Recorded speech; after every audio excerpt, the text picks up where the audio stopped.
ओम शांति। 7 फरवरी 1976 बाबा के अव्यक्त मधुर महावाक्य। मुरली का टाइटल है अव्यक्त फरिश्तों की सभा। बाबा कहे, बाप दादा सदा हर्षित, सदा हद के आकर्षणों से परे अव्यक्त फरिश्तों को देख रहे हैं। यह फरिश्तों की सभा है।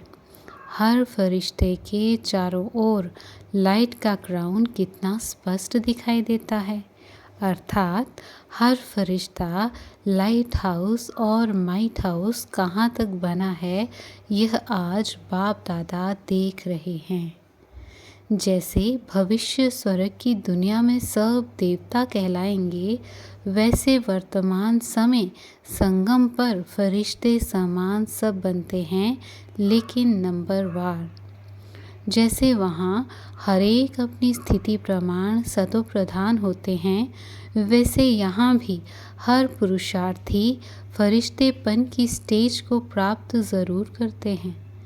तो आज बाप दादा हरेक की रिजल्ट को देख रहे थे, क्योंकि अब अंतिम रियलाइजेशन कोर्स चल रहा है। रियलाइजेशन कोर्स में हरेक अपने आप को कहाँ तक रियलाइज़ कर रहे हैं। तो रिजल्ट में 2 विशेष बातें देखी। वह कौन सी? हर एक किस पोजीशन तक पहुँचे हैं। ऑपोजिशन ज़्यादा है अथवा पोजीशन की स्टेज ज़्यादा है। दूसरा, पुरानी देह और पुरानी दुनिया से स्मृति को कहाँ तक ट्रांसफ़र किया है। साथ साथ ट्रांसफ़र के आधार पर ट्रांसपेरेंट कहाँ तक बने हैं। चारों ही सब्जेक्ट्स में कहाँ तक प्रैक्टिकल स्वरूप बने हैं। बाप दादा के तीनों स्वरूप साकार, आकार और निराकार द्वारा ली हुई पालना और पढ़ाई का रिटर्न कहाँ तक किया है। आदि से अब तक जो बाप दादा से वायदे किए हैं, उन सब वायदों को निभाने का स्वरूप कहाँ तक है। जितना कायदा उतना फ़ायदा उठाया है। ऐसी चेकिंग हर एक अपनी करते हो। चारों ही सब्जेक्ट्स की चेकिंग का सहज साधन आपकी गाई हुई महिमा से सिद्ध हो जाता है। वह महिमा जानते हो? वह कौन सी महिमा है जिससे चारों ही सब्जेक्ट्स चेक कर सकते हो? वह महिमा तो सबको याद है ना। सर्वगुण संपन्न 16 कला संपूर्ण। बाबा कहे, इन चारों ही बातों में चारों ही सब्जेक्ट्स की रिजल्ट आ जाती है। तो यही चेक करो कि इन चारों ही बातों में संपन्न बने हैं। अब तक 16 कला बने हैं अथवा 14 कला तक पहुँचे हैं। सर्वगुण संपन्न बने हैं या गुण संपन्न बने हैं, अर्थात कोई कोई गुण धारण किया है। सब मर्यादाएं धारण कर मर्यादा पुरुषोत्तम बने हैं। संपूर्ण अहिंसक बने हैं। संकल्प द्वारा भी किसी आत्मा को दुख देना व दुख लेना, यह भी हिंसा है। संपूर्ण अहिंसक अर्थात संकल्प द्वारा भी किसी को दुख ना देने वाला।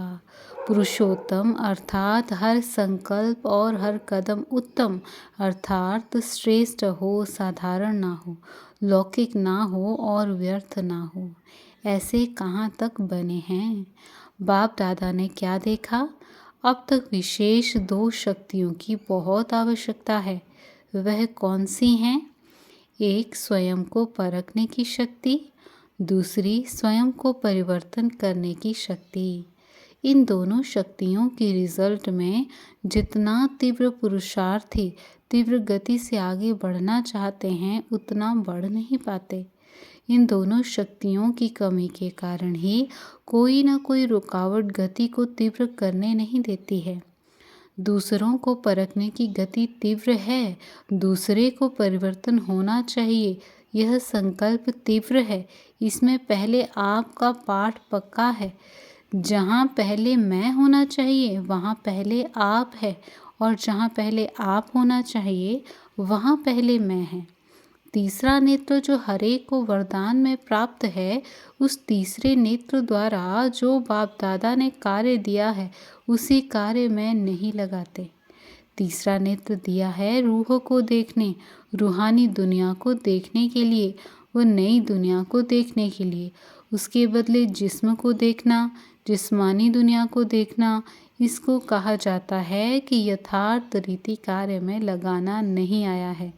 इसलिए अब समय की गति को जानते हुए परिवर्तन शक्ति को स्वयं प्रति लगाओ। समय का परिवर्तन नहीं देखो, लेकिन स्वयं का परिवर्तन देखो। समय के परिवर्तन का इंतज़ार बहुत करते हो, स्वयं के परिवर्तन के लिए कम सोचते हो, और समय के परिवर्तन के लिए सोचते हो कि होना चाहिए। स्वयं रचयिता हो, समय रचना है। रचयिता अर्थात स्वयं के परिवर्तन से रचना अर्थात समय का परिवर्तन होना है। परिवर्तन के आधार मूर्त स्वयं आप हो। समय की समाप्ति अर्थात इस पुरानी दुनिया के परिवर्तन की घड़ी आप हो। सारे विश्व की आत्माओं की आप घड़ियों के ऊपर नज़र है कि कब यह घड़ियां समाप्ति का समय दिखाती हैं। आपको मालूम है कि आपकी घड़ी में कितना बजा है? आप बताने वाले हो या पूछने वाले हो? इंतज़ार है क्या? समय दिखाने वालों को समय के प्रति हलचल तो नहीं है ना? हलचल है अथवा अचल हो, क्या होगा, कब होगा, होगा या नहीं होगा, ड्रामा अनुसार समय प्रति समय हिलाने के पेपर्स आते रहे हैं और आएंगे भी। जैसे वृक्ष को हिलाते हैं ना, तो निश्चय की नींव अर्थात फाउंडेशन को हिलाने के पेपर्स भी आएंगे। फिर पेपर देने के लिए तैयार हो अथवा कमज़ोर हो। पांडव सेना तैयार है या शक्तियाँ तैयार हैं अथवा दोनों तैयार हैं। होशियार स्टूडेंट पेपर का आह्वान करते हैं और कमज़ोर डरते हैं। तो आप कौन हो? निश्चय बुद्धि की निशानी यह है कि वह हर बात व हर दृश्य को निश्चित जानकर सदा निश्चिंत होंगे। क्यों, क्या और कैसे की चिंता नहीं होगी। फरिश्तेपन की लास्ट स्टेज की निशानी है सदा शुभ चिंतक और सदा निश्चिंत। ऐसे बने हो। रियलाइजेशन कोर्स में स्वयं को रियलाइज़ करो और अब अंतिम थोड़े से पुरुषार्थ के समय में स्वयं में सर्व शक्तियों को प्रत्यक्ष करो। प्रत्यक्षतावश मना रहे हो ना? बाप को प्रत्यक्ष करने से पहले स्वयं में जो स्वयं की महिमा सुनाई, इन सब बातों की प्रत्यक्षता करो, तब बाप को प्रत्यक्ष कर सकेंगे। यह वर्ष विशेष ज्वाला स्वरूप अर्थात लाइट हाउस और माइट हाउस स्थिति को समझते हुए इसी पुरुषार्थ में रहो। विशेष याद की यात्रा को पावरफुल बनाओ, ज्ञान स्वरूप के अनुभवी बनो। ऐसा स्वयं की उन्नति के प्रति विशेष प्रोग्राम बनाओ, जिस द्वारा आप श्रेष्ठ आत्माओं की शुभ वृत्ति व कल्याण वृत्ति और शक्तिशाली वातावरण द्वारा अनेक तड़पती हुई, भटकती हुई, पुकार करने वाली आत्माओं को आनंद, शांति और शक्ति की अनुभूति हो। समझा अब क्या करना है? सिर्फ सुनाना नहीं है, अनुभव कराना है। अनुभव कराने के लिए पहले स्वयं अनुभवी मूर्त बनो। इस वर्ष का विशेष संकल्प लो। स्वयं को परिवर्तन कर विश्व को परिवर्तन करना ही है। समझा? दृढ़ संकल्प की रिजल्ट सदा सफलता ही है।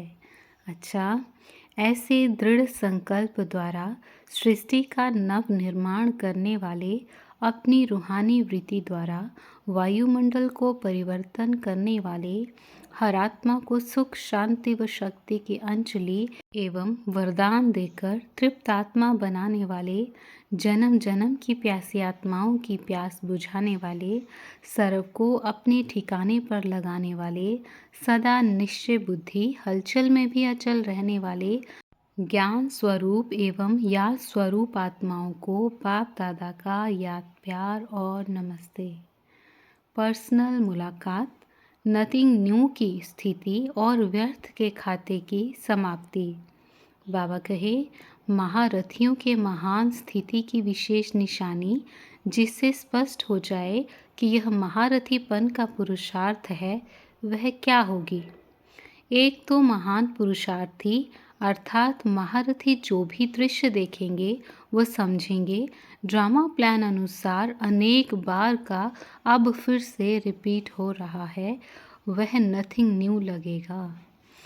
कोई नई बात अनुभव नहीं होगी जिसमें क्यों और क्या का क्वेश्चन उठे। और दूसरा, ऐसे अनुभव होगा जैसे प्रैक्टिकल में स्मृति स्वरूप में अनेक बार देखी हुई सीन अब सिर्फ निमित्त मात्र रिपीट कर रहे हैं।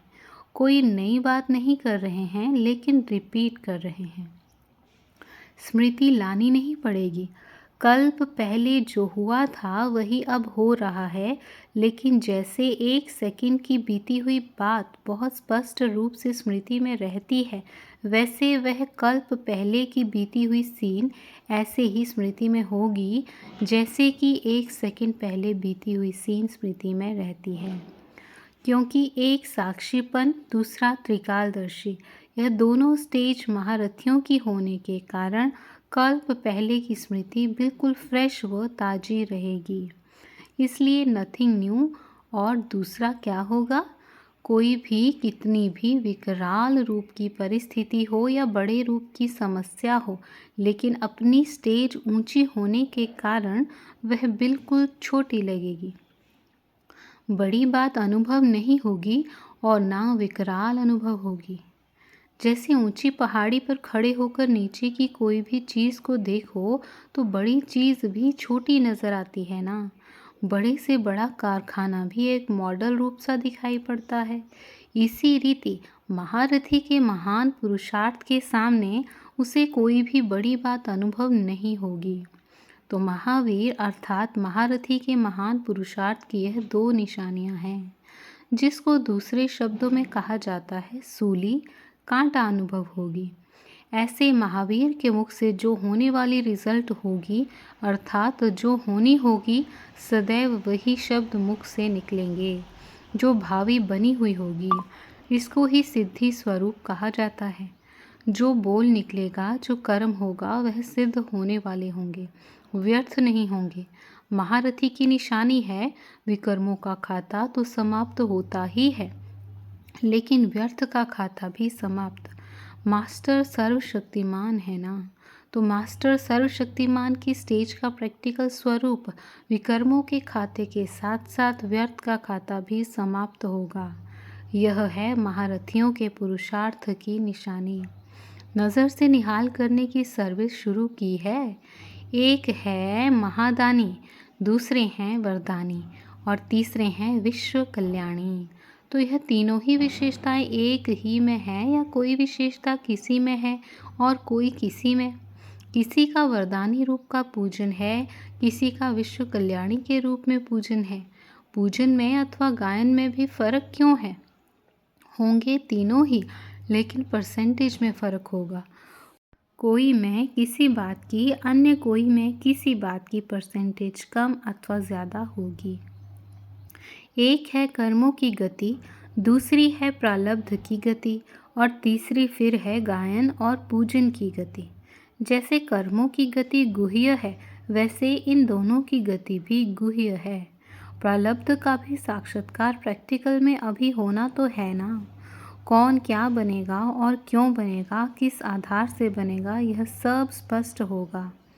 ना चाहते हुए भी, ना सोचते हुए भी उनका कर्म, सेवा, चलन, स्थिति, संपर्क व संबंध ऑटोमेटिकली ऐसा ही होता रहेगा, जिससे समझ सकेंगे कि कौन क्या बनने वाला है। चलन अर्थात कर्म ही उनका दर्पण हो जाएगा। कर्म और दर्पण में हर एक का स्पष्ट साक्षात्कार होता रहेगा। अच्छा, ओम शांति।